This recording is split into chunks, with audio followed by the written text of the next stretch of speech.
I think anyone's going to kind of judge you on your sound quality. You're going to be okay.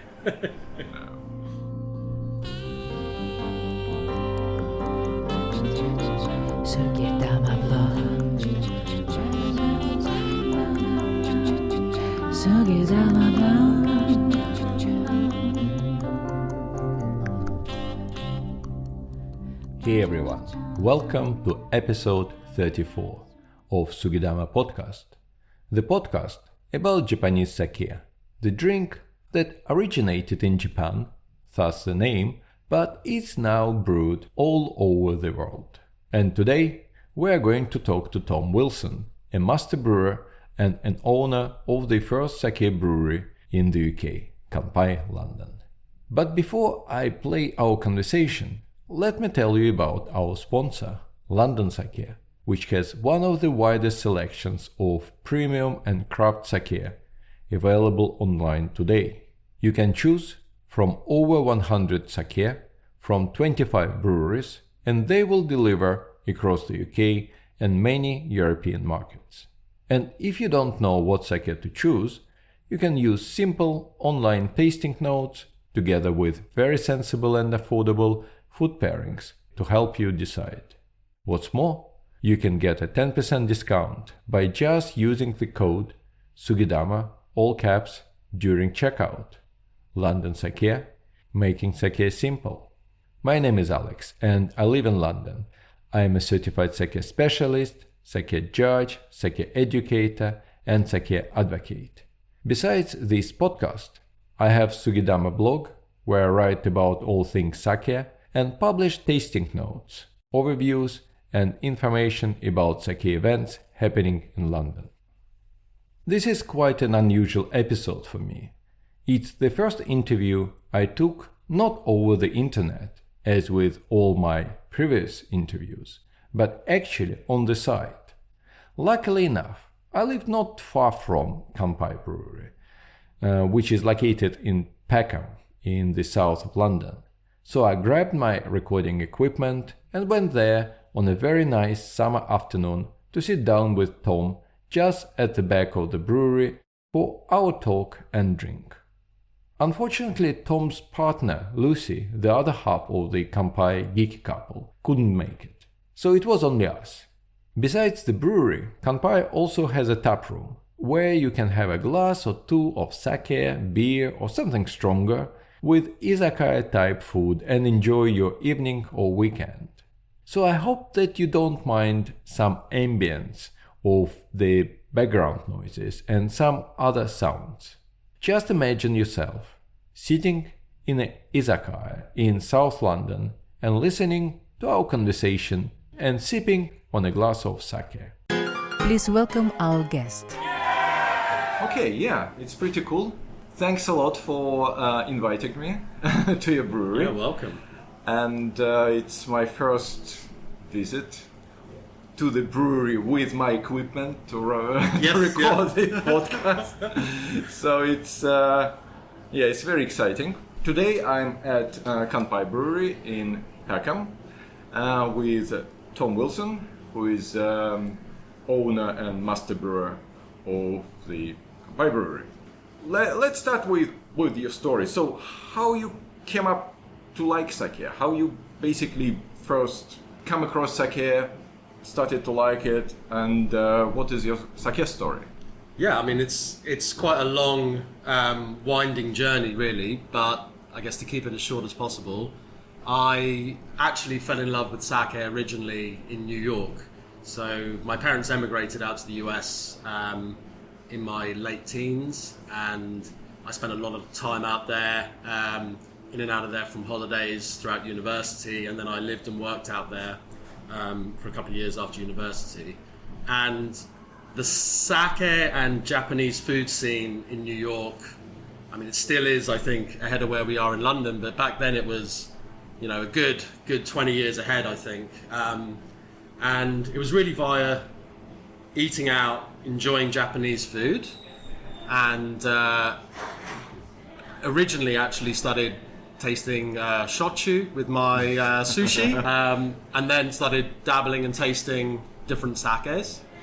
And it wasn't really until I came back to the UK, back to London, and I was then on the hunt for the same kind of flavors and the same kind of experience, that I kind of recognized there was a bit of a void of that for me to experience as much in London. So once we kind of had depleted really our sake resources of drinking and buying and having sake parties and having our kind of fun in London, the next step was, well, we need to go to Japan. So it all really started with a holiday to Japan, purely as a consumer. There was never any kind of deep-rooted dream to do anything other than eat and drink our way around Japan. And it wasn't until I kind of first stepped foot inside my first sake brewery where I had kind of a bit of a light bulb moment when I realised, this drink that I've been drinking all these years and really enjoying, but I didn't really know too much about.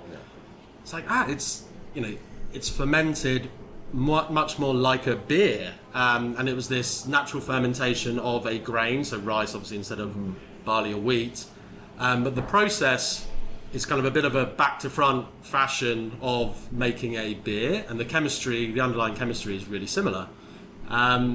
So it's kind of with that, when I got back to the UK, I'd already been homebrewing beer for years and started dabbling with a bit of koji fermentation, rice fermentation, and my obsessive personality kind of just dug in, and I just got obsessed with rice and koji from that point. And then it was about 4.5 years or so of home brewing, having a bit of fun, just making sake just for kind of personal consumption. We started putting stuff out on Instagram of what we were doing, and then we got approached by a number of sake professionals, sommeliers, and some people saying in the industry, we want to taste your sake, now we want to buy your sake. It's like, hang on, this is purely just a bit of fun, a passion thing on the side. So we thought, maybe there's something to this.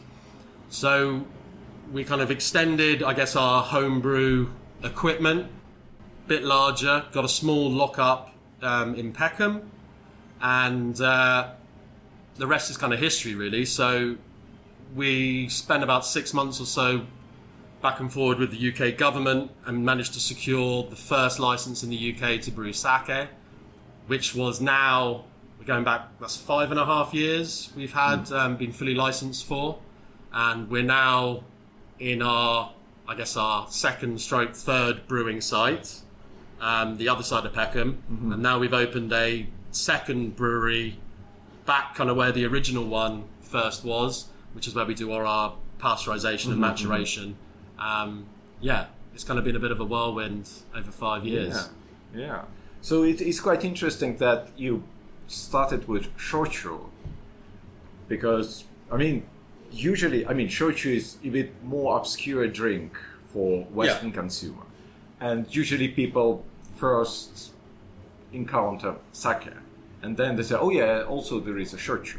And people probably think a lot of people think about sake as a shochu, as a distilled drink, correct, strong and like spirit, and then they realize, it's sake, it's different, and then they go to shochu, and you've got like a reverse. That's kind of welcome to my family, really. So it's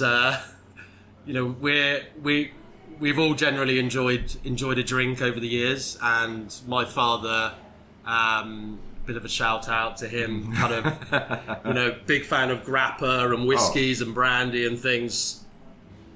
It's that side of things, I guess, is bizarrely where I think my tastes originally lied. Me, as an adult, experiencing fine wine and premium sake has maybe come a little bit later. Whereas actually, shochu for me, with sushi in particular, was kind of the obvious kind of first pairing.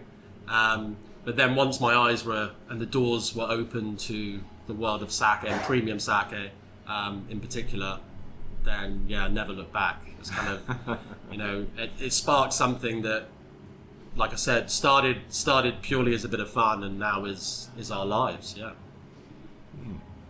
So do you have any kind of background related to brewing in terms of, I don't know, like chemistry, I don't know, whatever, or... No, I'm not a chemist. I don't have a degree in chemistry. I'm a person that likes to do things myself. So first and foremost, my first love is cooking. So cooking, making all different cuisines, and the chemistry aspect of that has then flown through into what originally was home brewing of beer and some other funky stuff, and then that's flown through into sake. So no, it's come much more from a personal experience side of things, and then I guess twinned with, like I said, obsessive personality, kind of delving into the chemistry side of things. Yeah. It's interesting that I remember I was listening to somebody who is started brewing sake. I don't remember, in the States, and the guy was saying that he loved nama, and he couldn't buy nama in the States because it's obviously quite difficult. So he started making his own nama because he couldn't buy it, and then it's developed into like a brewery, sake brewery for him. Yeah, I think there's been aspects of things like that. For me, I guess the greater interest has been along the line of the amazing variation of flavors and profiles that can be made from the humble rice grain. So I think that's kind of really the beauty for me about sake. It makes sense with a wine. You're crushing a grape, you're crushing a fruit. It makes sense that you can have fruit flavors in there. With beer, you're hopping it, you're adding all these character from various other things that contain those profiles.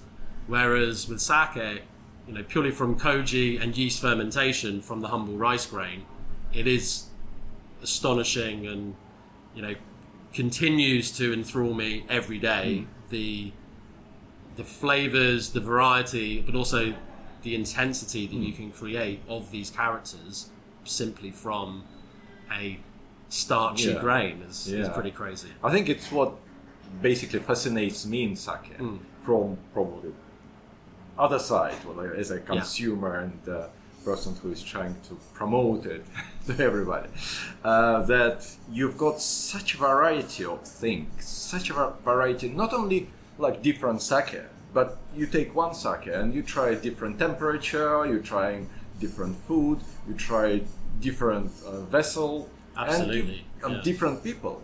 You drink of different people, and it's got completely different impression. It's which makes it such an amazing drink. That's the thing, and you and I have seen this, and we're all part of it, and we've seen a number of people every day that this has happened to. You could have a career in something completely different, or you could be, a master of wine, sommelier. Once you have an interest in sake and you go down that rabbit hole, then the possibilities are endless. And at least it's not something I've experienced yet, but there's no let up in sight of that kind of fascination and that diversity. It's completely true.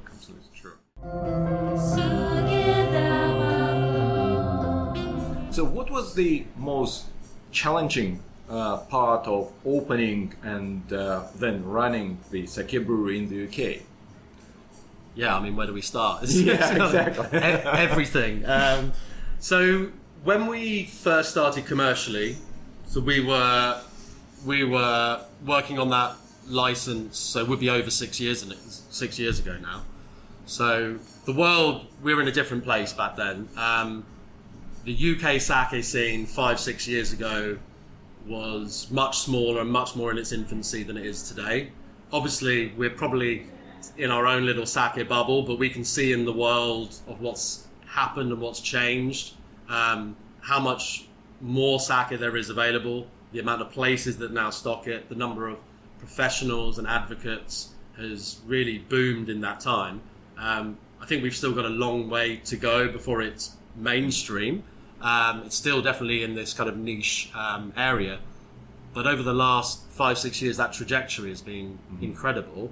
So back then, the challenges setting up and doing what we set out to do were different to what we now experience as challenges. But I guess the initial challenges were, we've never had any funding. We've never taken on any investors. This has purely been a self-funded project. So for the first couple of years of us as a commercial brewery, both Lucy and I were working full-time jobs, and then moonlighting, doing sake brewing in the evening, at weekends, kind of all of our spare time. So that in itself was a challenge. The month we launched our very first sake, which went into Selfridges, we actually got married at the beginning of the month. We bottled all the sake, went on honeymoon, and then it launched a week after we got back from honeymoon. So all of those kind of things around the personal side of things were definitely a challenge at the time. But then beyond that, supply of ingredients, that's an ongoing challenge every year. We've kind of changed a lot from where we used to source things day one to where we source things now. Day one, we used to have a bit of a blend between, pretty much a 50-50 blend between rice that we would import from the United States and rice we'd import from Japan. For the last three and a half years, we've been exclusively 100% importing rice from Japan. There's a number of reasons why that changed, but first and foremost, we were, from day one, purely set out to make the best possible sake we can here in London. And that's been our ongoing pursuit. So building those relationships, spending time in Japan, keep traveling back to Japan, and obviously building and growing and improving and learning continuously. The pandemic is a 2-year kind of block with no travel into Japan has obviously put some barriers related to that. But all of these things you just have to work around and overcome. Thankfully, we were kind of well on our path before the pandemic hit, so we just had to kind of adjust, basically. But then also day one, where do you buy your equipment to brew sake? There's no rice washing equipment, there's no steamers, there's no presses, there's none of these things that you can buy off the shelf. And for our scale, there'd be none of these things you could really buy off the shelf in Japan either. So we had to design, build and fabricate everything from the ground up. So that took time, and it took tweaks and changes, and for us to kind of learn and alter the way that we were working with the equipment as well. So all of those things for the first couple of years were a very, very steep learning curve and adjustment. And then it was really about trying to get a bit of scale, jumping up a level with tank size. So we went from homebrew, which was like 25 litres, to pilot brew kits. We're looking at 50 to 100 litre tanks. We jumped from there to 500 litre tanks, and now everything we do is in 1100 litres. So over those years, we've kind of jumped up, and it's now been coming up for 3.5 to 4 years we've been working out of 1100 litres. So you think those first 2 years, the rate of change was very rapid, but that was all part of the fun. Also things like koji, not only how we made our koji, but our suppliers and which spores we were using from who. That's changed over the years. So we've kind of fully settled with the same koji supplier now for the last 4 years, and we built a new koji mura, which we can see in front of us here. I say new, this is coming up to 3 years since we built this. So all of these things, we're continually, every season, every year, any money that we're making, we're putting back into the business to evolve and improve and just keep kind of shaving off those edges to make the final product even better. That's our kind of evolutionary concept of what we're trying to achieve. I see.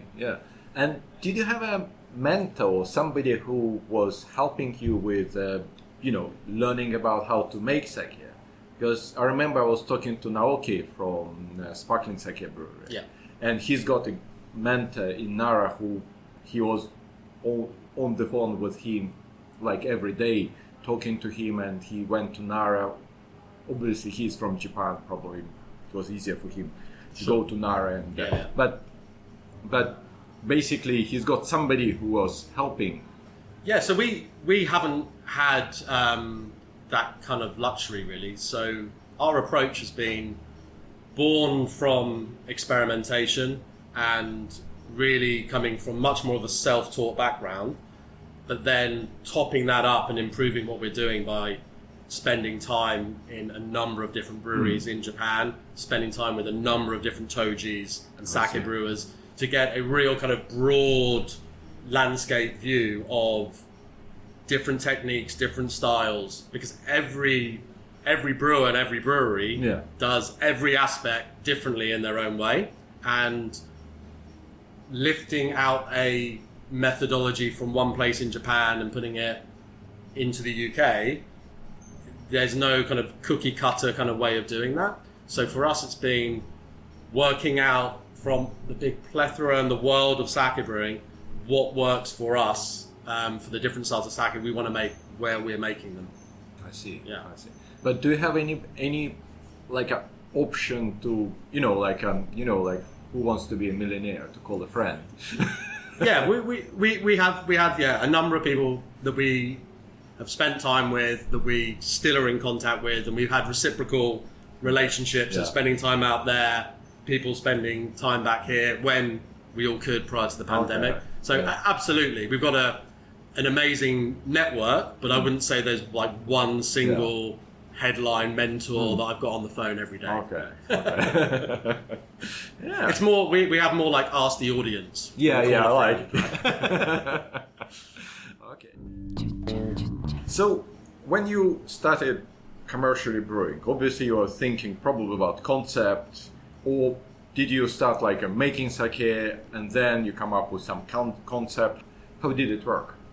So day one, when we were just experimenting, small batch brewing, that was really kind of honing technique and finding through trial and error, by making as many mistakes as possible, the best way to produce certain flavor profiles and certain styles. That's kind of how we started out. But once you kind of end up ticking some of those big boxes, and then you zoom in and focus in on those elements, then it's about refinement and making the alterations in the right way to then kind of game it towards the final product that you're after.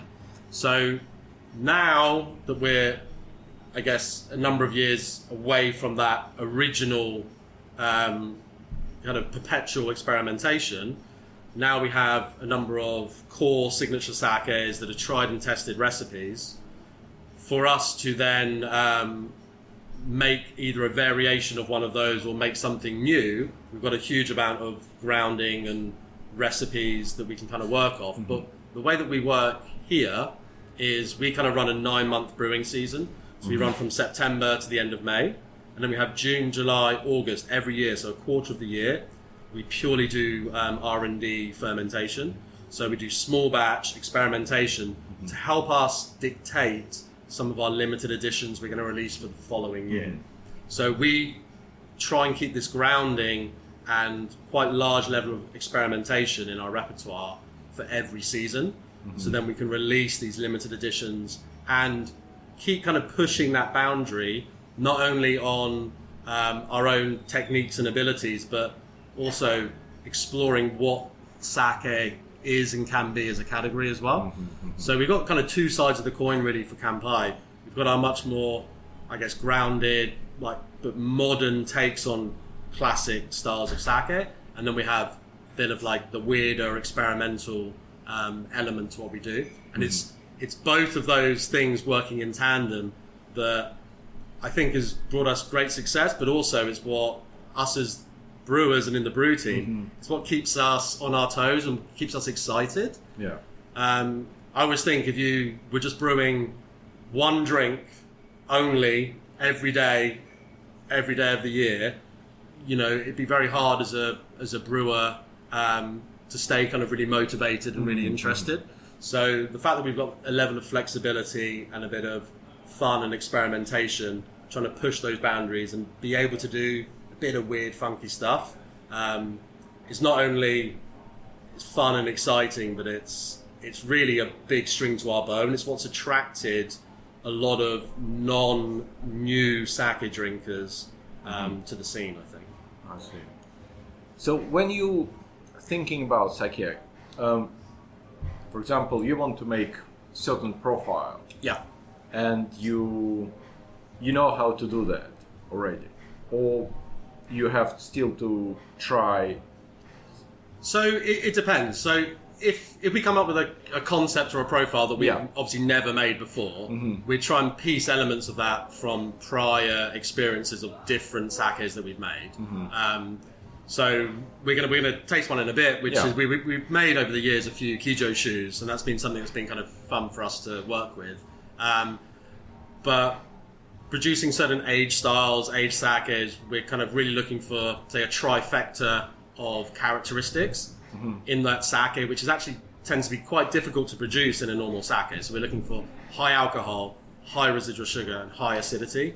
And you can quite often get 2 out of the 3 things, Yeah. but having all 3 is kind of a suitable challenge. And it's something over the last few years we found that we're actually particularly versed at. We seem to be quite good at making those styles of sake. Some big, like, viscous, heavy hitting with real, like, super minus level SMVs, but, you know, 20% alcohol and stuff like that. So that's kind of quite fun. And that's really pushing, for us, it's pushing the envelope on what most people in the UK think sake is, or think as a possibility of what sake could be. And it's drawing on people's kind of past experiences of drinking, you know, an aged Oloroso sherry or a brandy or a whiskey or some aged oaked wines and things. You're bringing all these kind of other little taste elements into something that are familiar, and it opens people's eyes up to, you know, wow, I've never had a sake like this before. This is crazy. This is really interesting. But saying that, then we want to still be always producing our, you know, our classic styles that tick all of those boxes that people enjoy, and they're our biggest sellers, and really show that we're a credible sake brewery. We're not just making weird stuff, but I think from a brewer's side of things, we like making the weird stuff a bit more. Yeah. Yeah. And did you have this moment then you making sake, you trying it first and say, oh, it's exactly what I wanted to make? I mean, I think we've definitely had elements of that and days like that, but I think if you did that day in, day out, it's probably time to, like, hang up the coat and you're done, right? You've completed sake, you're going to move on to something else. That's kind of the beauty of sake, that we're chasing this, like, unattainable perfection. So this idea that we have in our mind, even if you've nailed it, it can always be better, right? So, and if you don't think it can be, then what's the point? So, you're only as good as your last sake. Yeah. And we want the next one to be even better. So that's kind of our whole motivation, really. Okay, shall we probably try something? And Absolutely. yeah. So we're going to try Kaze. This is our latest Junmai Ginjo. This, as you know, was released last year as a limited edition. So this is a really perfect example of how our R&D and experimentation kind of system works. So last year was 21. In 2020, during kind of the original lockdown year, we basically did a small batch R&D version of this over the summer period that was trying to create this new style for us of a Junmai Ginjo. So a high aromatic style, bit easy drinking, but really sitting on the fence between a kind of aperitif style, but that's still food friendly. So striking that balance.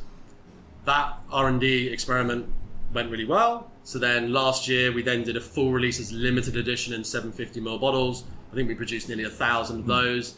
That ended up being one of our fastest selling limited editions. I think the whole thing sold out in about 90 days.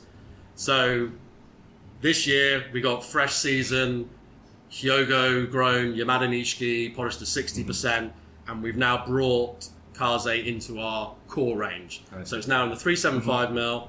The label design is brought in to the core range, and our whole point was, okay, all the things that we loved about the limited edition, let's keep those.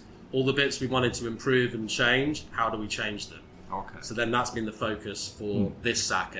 And this is the first release of it now being in the core range. And the idea is to do 2 production runs a year of this. And this is the first one. Okay, yeah. Very exciting. So it's 15% alcohol. Like I said, Yamada Nishiki polished to 60%. It's using Mary yeast, which is a hybridization of 1001. Yeah. We wanted to boost the sweetness in this, so we've kind of made the SMV slightly lower. Yeah, it's definitely, you can tell from the beginning it's Ginjo. Yes, it's got a lot of the classic, really fruity Ginjo characteristics.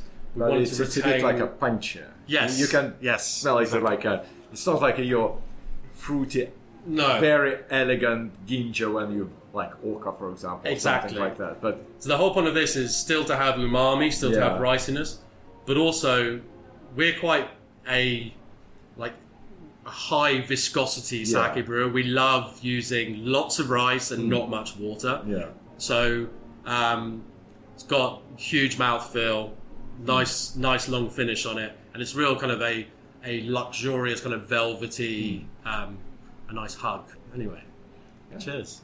Bye. Hi. It's very sweet, and it's room temperature and Yes. it's very easy to drink. Yes. It's amazingly smooth and Yeah. I like to think of this as it's like biting into a cantaloupe. That's what this is. It's got exactly. a bit of kind of juicy character, but it really fills the mouth. It's a really kind of smooth profile, but very full. Yeah. Yeah.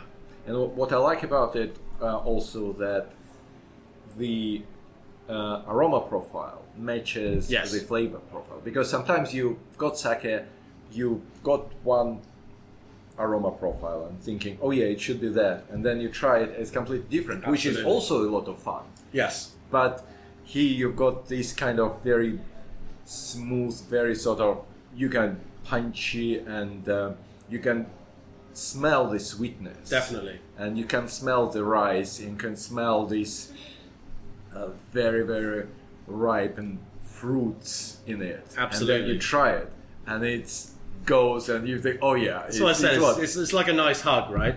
And it starts off, like you said, it's got this quite high impact, it's got this nice level of sweetness. But then once you swallow, it's clean, it's smooth. And then you're not left with any cloying sweetness. You go back for another sip. Yeah. So Yeah. this is the challenge that we set ourselves with Kaze, was to make a sake that can work as an aperitif. You don't need food for this sake, but with that profile and even with this level of sweetness, it's a great pairer for a lot of food. Yeah, it's a lot of umami. Yes. You can feel this umami. Absolutely, You can taste it. You can smell it, and obviously it's amazing food sake. And but it's very good with, as you said, as aperitif. Yeah, we're literally just having this at room temperature Yeah. on a hot summer's day, which is unusual for London. Yeah. Okay, before we continue, let me remind you about London Sake, our sponsor, and their huge selection of curated sake sets, which provide a great opportunity to explore various styles and types of sake. Have a look, but don't forget about the magic word, Sugidama, all caps, to get your 10% discount. So this concept, what you've got now, you've got brewery, you've got tap room, you've got food as well, like a restaurant. Well, not like it's more like a tap room, izakaya sort Correct, of type of. It's much more of a relaxed vibe. Yeah, than it it's being- very relaxed and We're not a fine dining restaurant or yeah, anything. exactly. And you locate it in a very sort of like industrial, this kind of funky area of a lot of like a small businesses. So this is your concept now. Was it from the start, or you came up with the idea of tap room and food and restaurant well, izakaya So after that? things have evolved and grown obviously over the years, but for us, none of these things.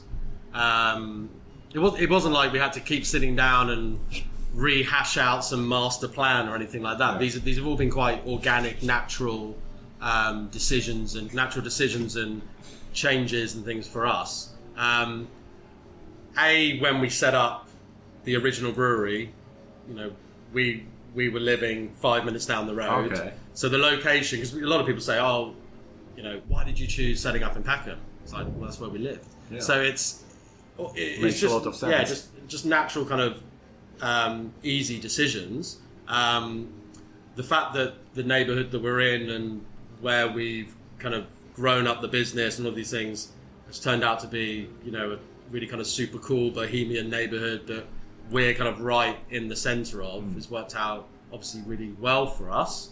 But it's always a natural fit. And now I kind of look back and think, well, where else would you want a sake brewery in London? It's kind of perfect.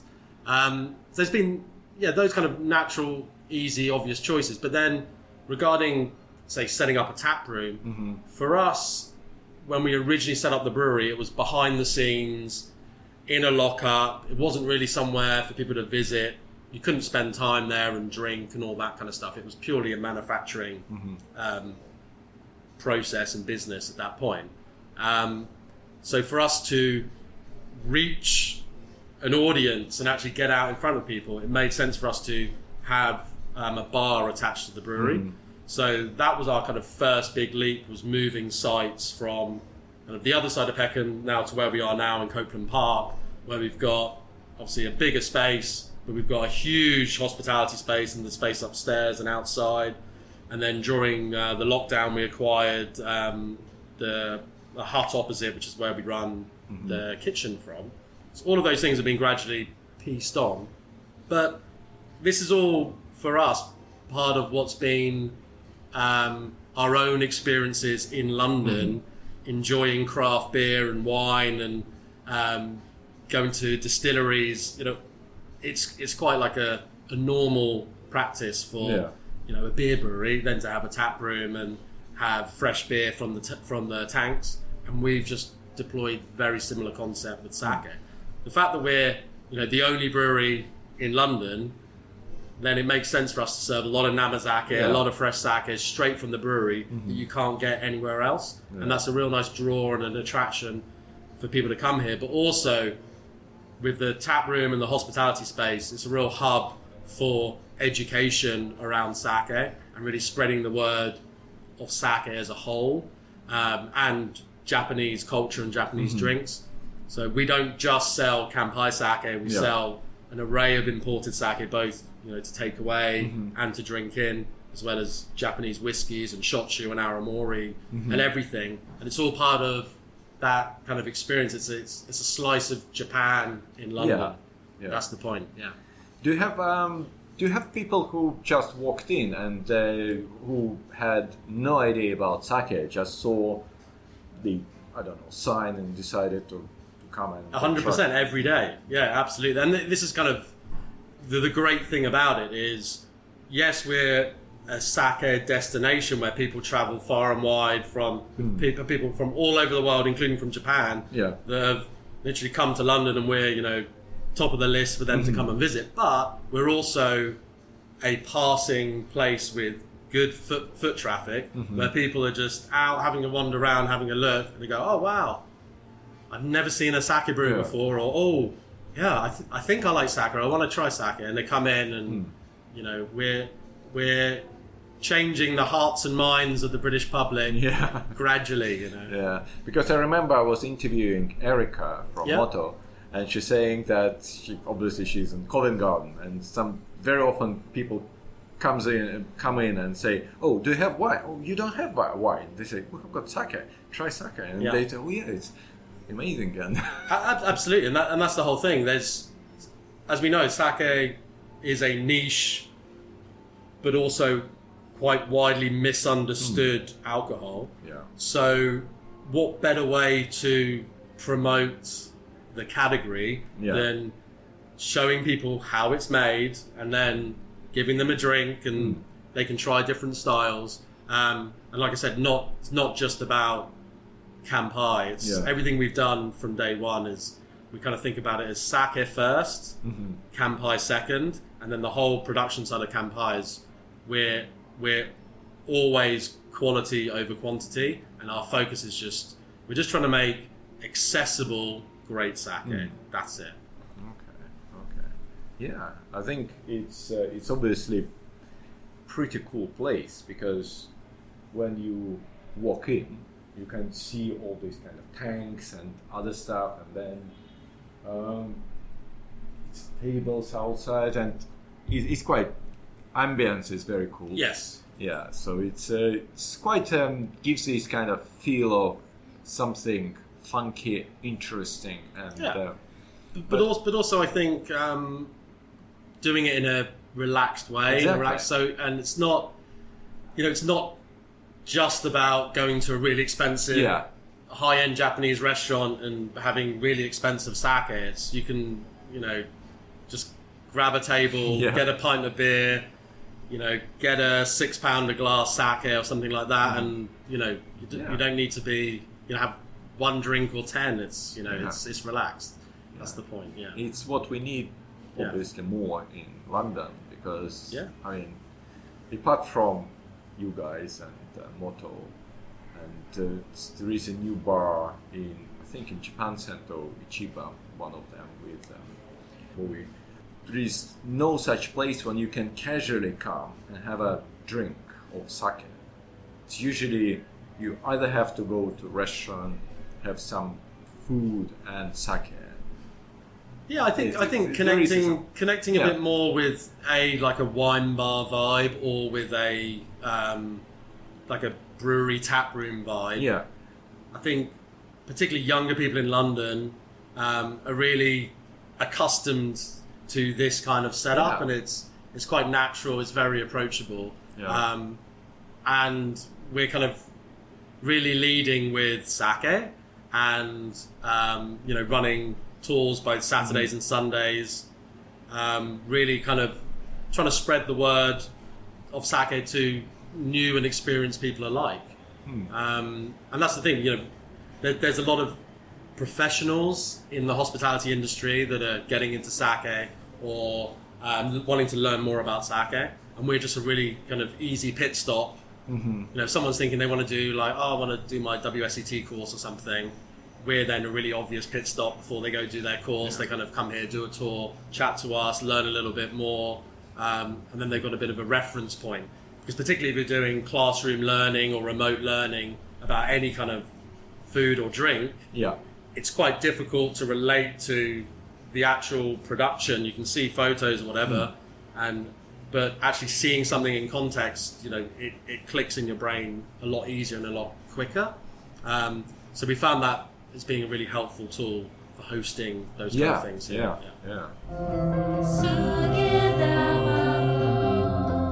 So, what is like to work as a family in the same business? Because how does it work? So from day one, for those first few years, as I said, it was solely myself and Lucy doing everything.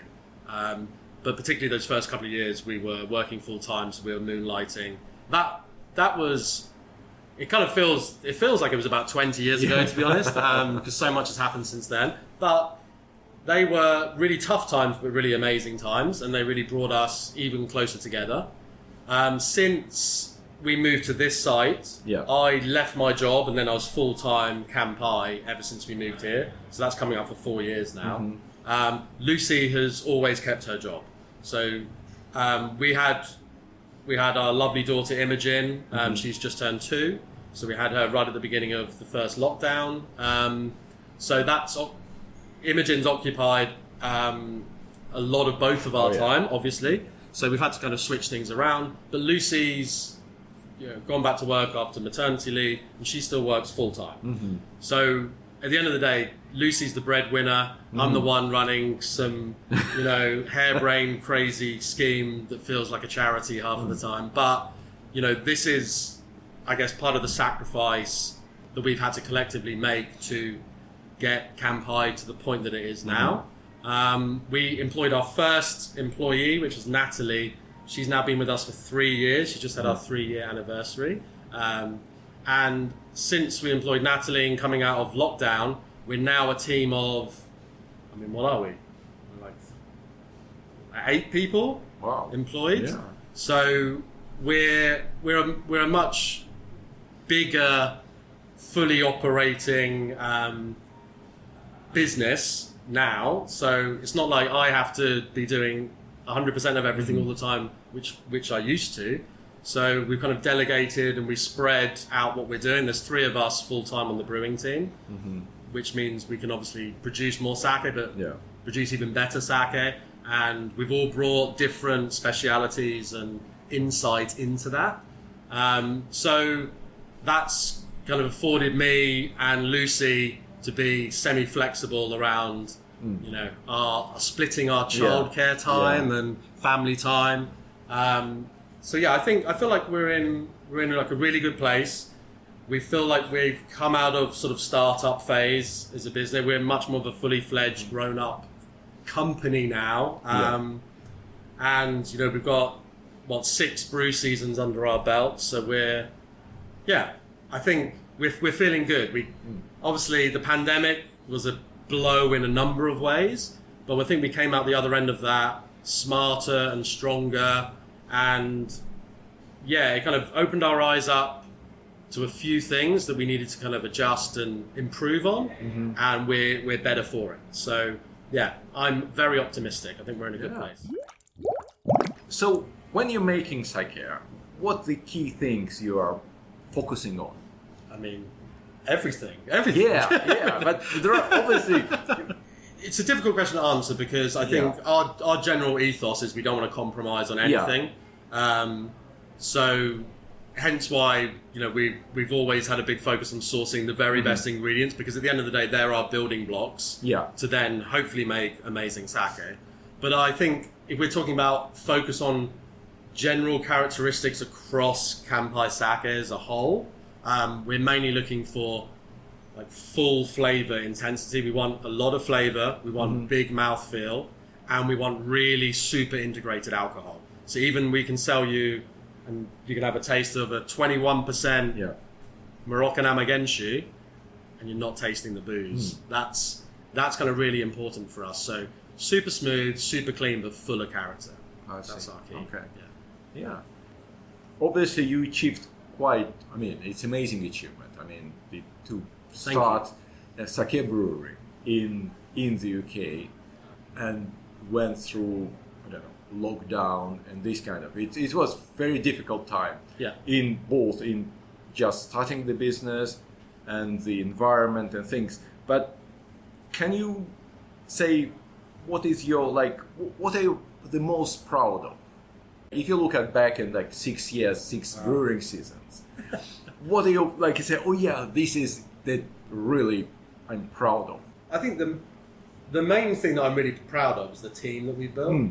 Because what we're trying to achieve here is a really unusual thing, and it takes a special kind of person to fit in with what we're doing. So finding the group of individuals that we have done, I think that's the element that I'm most thankful for and most proud of, I would say. I see. Because it's the people that make the sake at the end of the day, and it's that personality and that enthusiasm and enjoyment that we have as a group doing this that I think is reflected in the final product. Okay. I think I met several people from your team, and they're amazing. Both Radim and Natalie.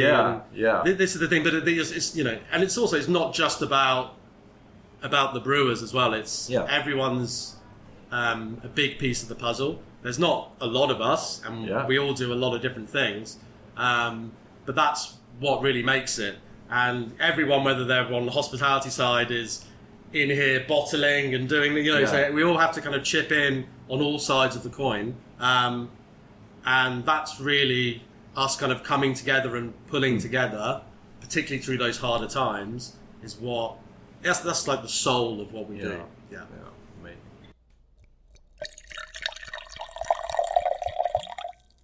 So why don't we try something else and then talk about Kanpai London sake range? Okay. How you Sounds basically think about your sake range, how you built it. Cool. Okay, so the next one we're going on to some of the weirder stuff, right? Yeah. So Talk quite a lot about weird stuff. I have to go to it. Yeah. So I'm pouring Kura, which was the first release. So this is Kura is like our cellared sake. It's like aged sake, basically. So Kura is like the umbrella name for all of the sakes we release under the kind of age category. This first one that we're trying is our 2018 Koshu. So this is a sake that's made of two different sakes that were both aged side by side for 3.5 years. One of them aged as an ambient namazake. So one of the sakes is a Tokubetsu Junmai, so it's Goyaku Mangoku, 70% made with 701. And the other sake is a Junmai Ginjo made with Yamada Nishiki 40%, 901. Aged for 3.5 years, and then blended, bottled, pasteurized, and then released. We only released the sake a few months ago, and then we were, super proud and amazed. We won silver in the IWC for the sake, and it's all gone. So, so we're not surprised. Yeah, so we're gonna have a little taste of this one. Yeah. This is a Genshu. It sits at 18.5, and this SMV on this is -46. Wow. Should be super sweet.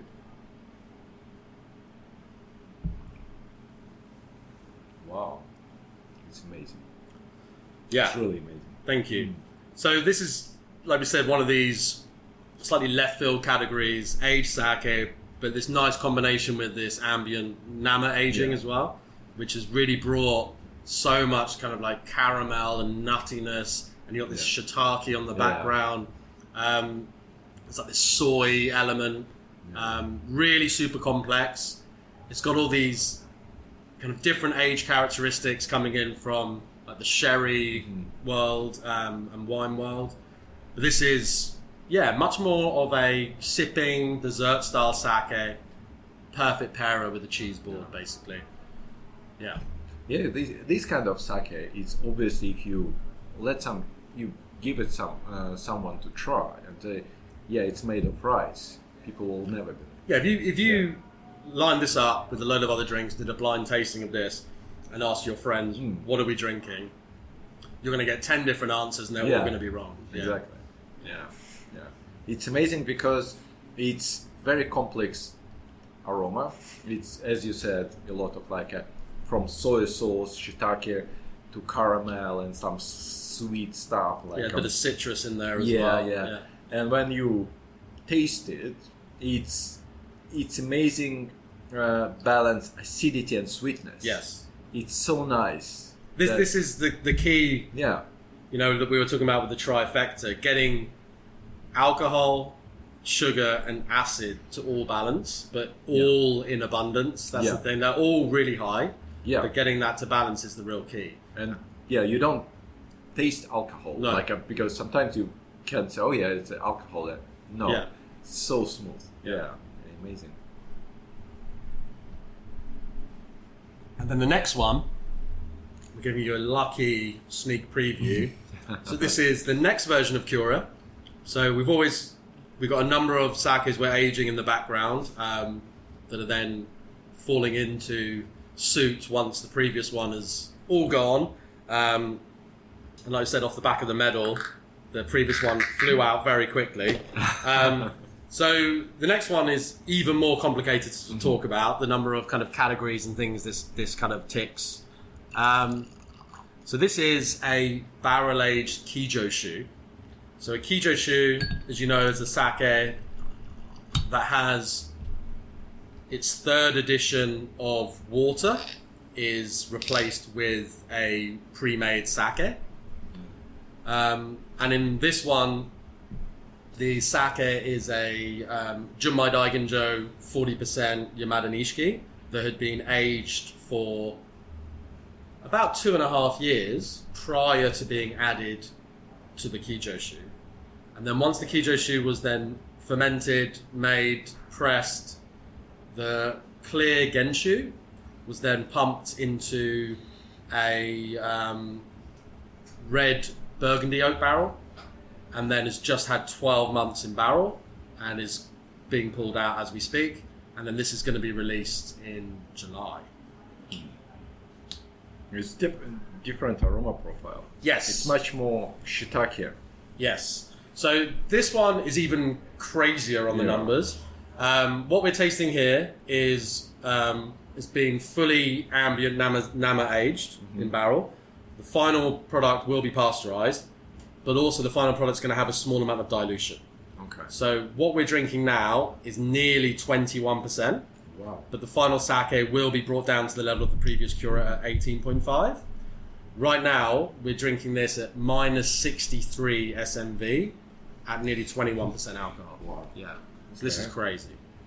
And it's got, compared to the last one, which is purely golden yellow, zero oxidization, this one has a slight red rosé hue from the barrel, and also a teeny bit of oxidization with the Nama, which has really added to some of this character. It's amazing. So this is really taking a Koshu, Kijoshu, really for us, like even to the next level. Yeah. And aging oak as well. Yeah. It's very good. So luxurious. Very luxurious. And the mouth, the body on it is huge. Yeah. Right? Slight little bit of like brandy character to it. Yeah. And again, it's alcohol, it's hidden. Yeah, it's so integrated. Yeah, it's very well integrated. It's very well integrated. It's sweet, but it's not like oversweet. Yeah. And the alcohol and the acidity cleans it all up on the back palate. Yeah. So you're ready for another sip. It's not sickly at all. And I think it's amazing sake because it's very versatile, I guess, because you can drink it like we drink it, just straight. You can drink it with ice because Absolutely, it will make. You can drink it with food because although it's sweet, it will go with a lot of hearty, very particularly quite rich food. You know, this food. with some like glazed pork belly or something would be crazy. It will, amazing, and it's something that you can have a digestive. Absolutely. Just a shot of this over some vanilla ice cream. Yeah, exactly. Yeah, and you can have it with dessert. Definitely. I think it's a very nice French dessert. It will. Yeah. Anything a bit creamy with it's going to be really good. But yeah, so they're kind of nice, fun ones. Obviously, all these types of sake take a long time to make. Yeah.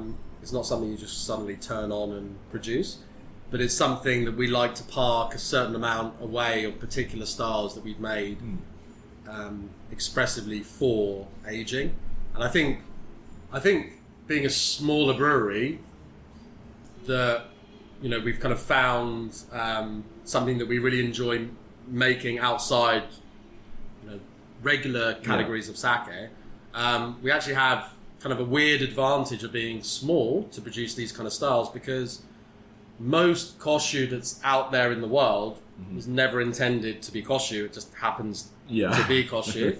Whereas we, on a smaller tank level, can produce a specific sake from day one that was, the recipe and everything was destined to give us the right characteristics that we want for aging. Yeah. And then that sake is specifically for aging, because those characteristics aren't something that you would necessarily want in a namazake. Yeah. Something really fresh or young.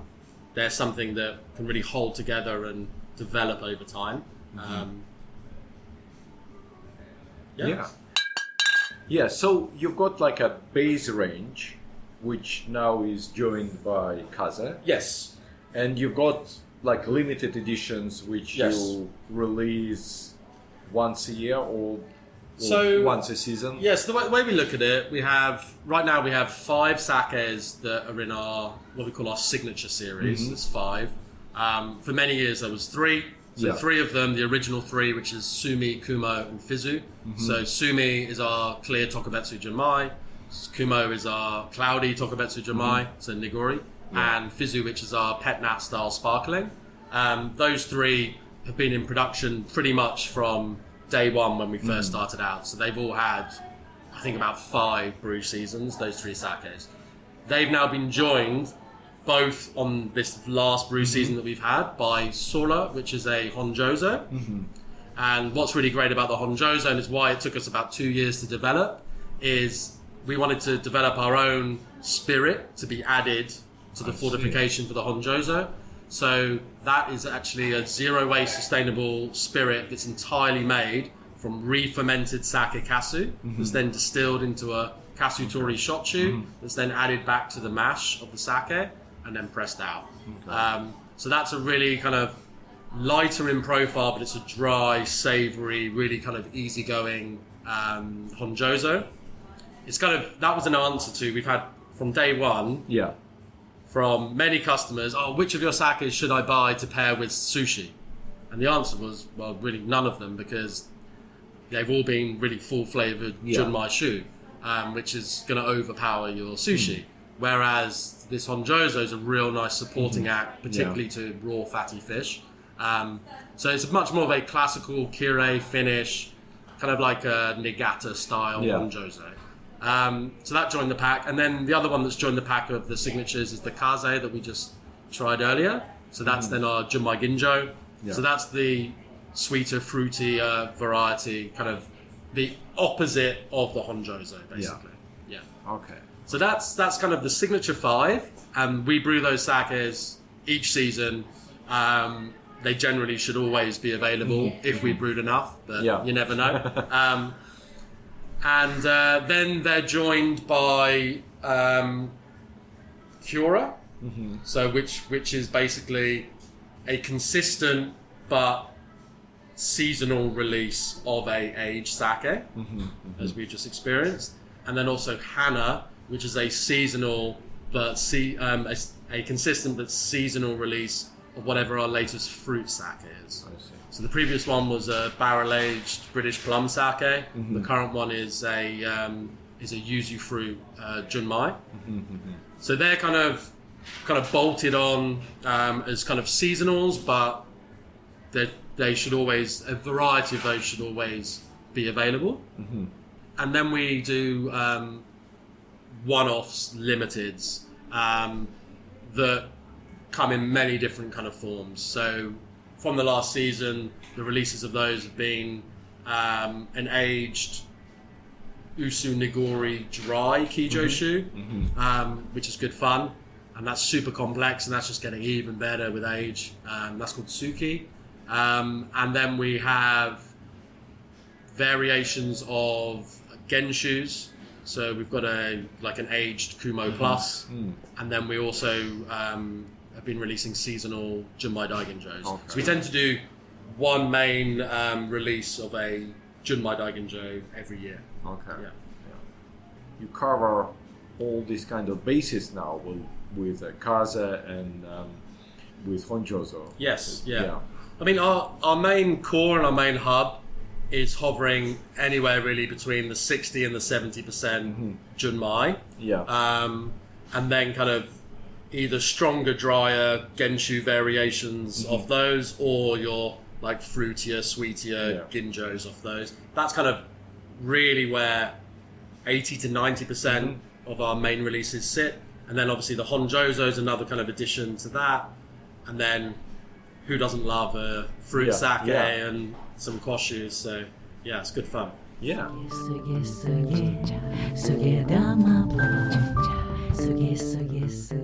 So what are your plans for the future? What is your aspiration? Do you have like something you've been thinking for the last 6 years, thinking, oh, I want to do that, or I don't know, what is your vision? I mean, it's a really great question, and it probably, if you asked me the same question a year ago, it'll probably be quite different. I think we're coming off the back of kind of survival mode, I would say.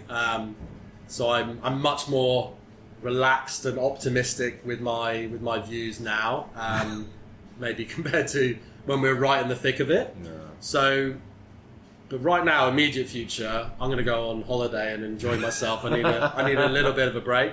I'm going to take a little bit of time off, and then back in brewing hard from September. That's when we kind of kick things off. There's a few cool stuff that's in the pipe. Yamaha that's in tank next to us, and that's actually going to go into barrel next week. So that's going to be a barrel-aged Yamaha, which is going to be really interesting. We're doing another 100% Koji sake, which we did one of a good few years ago now.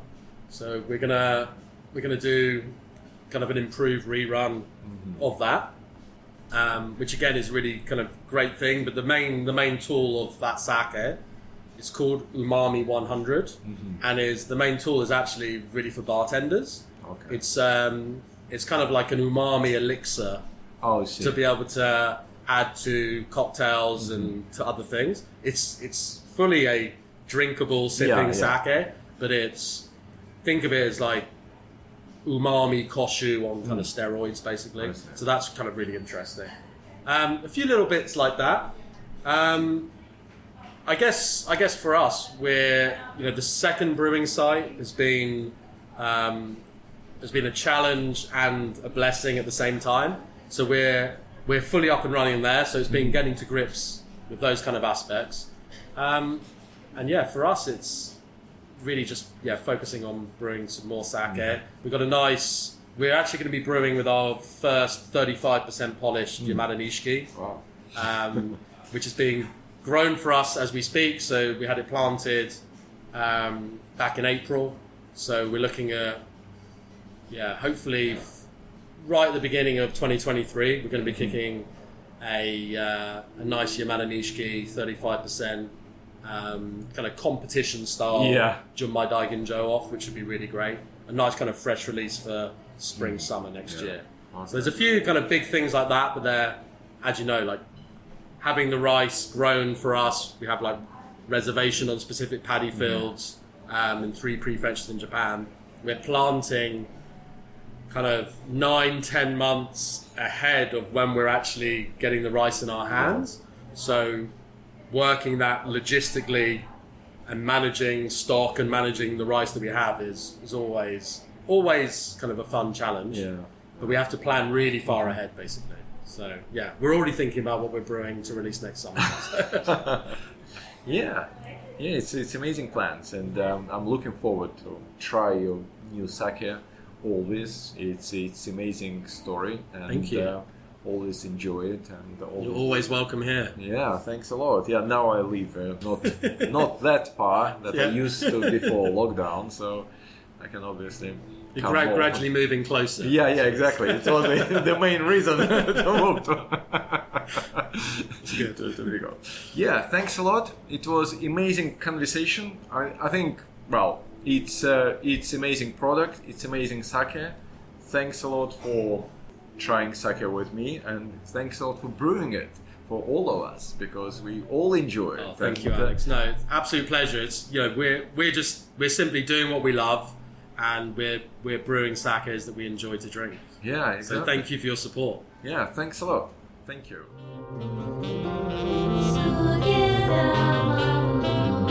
That's it for today. I'll be back with another super interesting interview with Andrew Russell and Jim Ryan from the amazing Sake Deep Dive podcast, again talking about modern trends in sake, as they both have insight from living and working in Japan. In the meanwhile, if you live in London, just go to the Kanpai Brewery and try a few super delicious sake they make with some izakaya style food. Unfortunately, I didn't have an opportunity to taste the food myself. Probably next time when I visit Tom. But I heard that the food is really good. If you are not in London, you can always either order Kanpai sake online from their own online shop or from the London Sake website, where you can get a 10% discount by entering Sugidama all in caps at the checkout, or from other online retailers. Nowadays, I see Kampai quite often in wine shops and wine departments of big stores, so you can come across it at your local wine shop or ask the owner or manager if they could stock it for you. The first sake we tasted with Tom, Kaze, should be already available when this episode is aired, and the second one, Kuru, should be released at the beginning of July. The Honjozo sake Tom mentioned is called SORA, and I think they might still have some limited edition sake available. If you have any questions or suggestions about any sake topic, just drop me a line. My email address is alex@sugidama.co.uk. You can tag me on Instagram or Twitter at sugidamablog in one word. Again, if you liked the episode and want more, hit the subscribe button, and you will get every new episode downloaded to your player as soon as it's out. Leave a review if you have time. It's easy and doesn't require you to write Ulysses, just a few sentences. You can do it either on Apple Podcasts or on the Podchaser website. The link to my page there is in the show notes. If you use Spotify, please rate Sugidama Podcast there. Share this podcast with your friends on your social media and chat apps. Many people mention a friend's recommendation as a reason for listening to a particular podcast. So you can be that friend and introduce your friends to the amazing world of sake and support Sugidama Podcast. Thanks a lot for listening. Kanpai! Suge, suge, suge, Sugidama blog. Suge, suge, suge, Sugidama blog.